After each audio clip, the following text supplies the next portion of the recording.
বাঙালিকে হিসাব শিখাতে এসো না। বাঙালি এটিএম থেকে টাকা তুলে সেটা আবার থুতু দিয়ে গুনে নেয়। কচু পাতায় বারবার পানি ঢাললেও যেমন কচু পাতা ভিজে না, ঠিক তেমনই কিছু মানুষকে হাজার ভালোবাসলেও তারা কখনো আপন হয় না। ধরেন অনেক দামি একটা কলম, কিন্তু কলমটার ভিতরে না কোনো কালি নাই, তাহলে ওই কলমটার কি কোনো মূল্য আছে?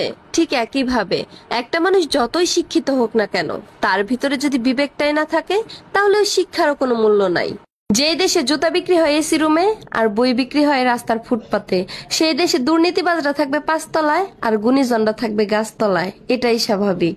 শোনেন ভাই, আল্লাহ রাখতেও কইছে আবার খাইতেও কইছে। এখন আপনি টাকা পয়সা কামাইলেন, টাকা পয়সা জমায় খালি বালিশের নিচেই রাখলেন, তাইলে আপনি শখ পূরণ করবেন কেমনে? শখের বয়সে শখটা পূরণ করেন, নাইলে একটা সময় বহুত টাকা হইব, কিন্তু এই শখটা না আর থাকবো না।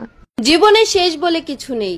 একটা কথা জানেন তো, ঝরে পড়া ফল থেকেও না নতুন গাছের জন্ম হয়। অতএব সৃষ্টিকর্তার উপর ভরসা রাখুন, যেখান থেকে শেষ সেখান থেকেই আবার শুরু।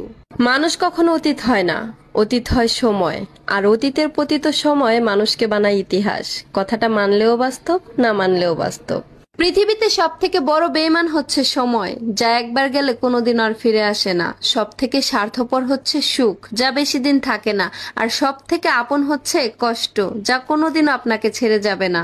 কাউকে কোনো কথা বলার আগে একটু ভেবে চিন্তে মেপে কথা বলবেন, কারণ মুখ দিয়ে যে কথাটা বের হয় সেটা আর দ্বিতীয়বার ফেরত নেওয়া সম্ভব না। আর কথার আঘাত রুহ অব্দি পৌঁছে যায়।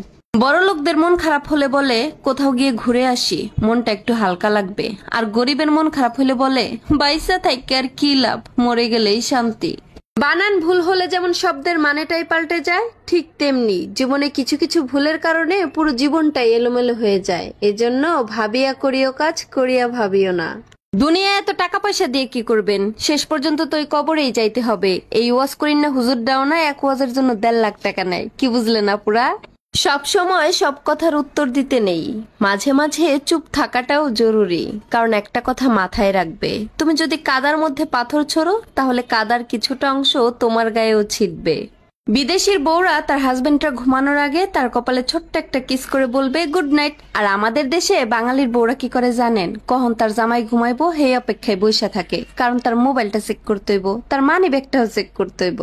অফিস থেকে ফিরে আমার জামাই বলতেছে সারাদিন তো বাসায় থাকো, তারপরেও ঘরের কাজ কমপ্লিট হয় না কেন? হ্যাঁ, আমিও তার উত্তর দিয়ে দিছি, স্বামী যান আপনিও তো সারাদিন টাকার জন্য বাহিরে থাকেন, তারপরে আমরা বড়লোক হই না কেন?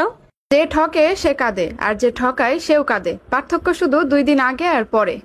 নিজের দুর্বলতা অন্যের কাছে প্রকাশ করা বোকামি ছাড়া আর কিছুই না। কারণ মানুষের ঘরে মলম না থাকলেও ছিটানোর জন্য লবণ কিন্তু ঠিকই থাকে। আর আজকে যাকে আপনি বিশ্বাস করে অসহায়ের মতন সব বলে দিতেছেন, একটা সময় সেও সুযোগ বুঝে সেই কথা দিয়েই আপনাকে খোঁচা দিবে।